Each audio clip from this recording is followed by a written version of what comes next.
അമ്പലപ്പുഴയിൽ യു.ഡി.എഫും ബി.ജെ.പിയും തമ്മിൽ ധാരണയുണ്ടാക്കിയതായി പരസ്യമായി പറഞ്ഞ് യു.ഡി.എഫ് സ്ഥാനാർത്ഥി. അമ്പലപ്പുഴയിൽ കെ.സി. വേണുഗോപാൽ ഉദ്ഘാടനം ചെയ്ത യു.ഡി.എഫ് തെരഞ്ഞെടുപ്പ് കൺവെൻഷൻ യോഗത്തിലാണ് തുറന്നു പറച്ചിൽ. നിലപാടുകളിൽ മലക്കമറിഞ്ഞാണ് അമ്പലപ്പുഴയിൽ യു.ഡി.എഫ് സ്ഥാനാർത്ഥിയായി മുൻമന്ത്രി ജി സുധാകരൻ എത്തിയത്.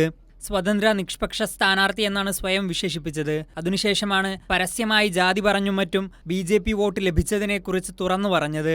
നമുക്ക് ഏതാണ്ട് 90,000 വോട്ട് കിട്ടും.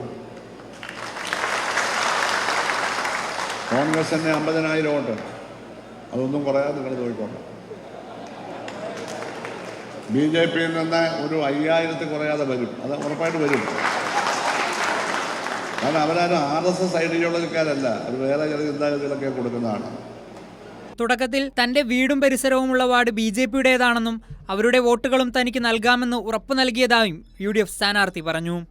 വേദിയിലെത്തിയ ജി സുധാകരന് കെ.സി. വേണുഗോപാൽ ത്രിവർണ പതാകയുടെ തൊപ്പിയും ഷാളുകളും അണിയിച്ചെങ്കിലും ഉടനെ തന്നെ സുധാകരൻ അവ ഊരിമാറ്റുകയായിരുന്നു. കഴിഞ്ഞ ദിവസം പത്രികാ സമർപ്പണത്തിനിടയിൽ രാഹുൽ ഗാന്ധിയുടെ പടമുള്ള തൊപ്പി ധരിപ്പിച്ചപ്പോൾ അത് ഊരിമാറ്റിയതും വിവാദമായിരുന്നു.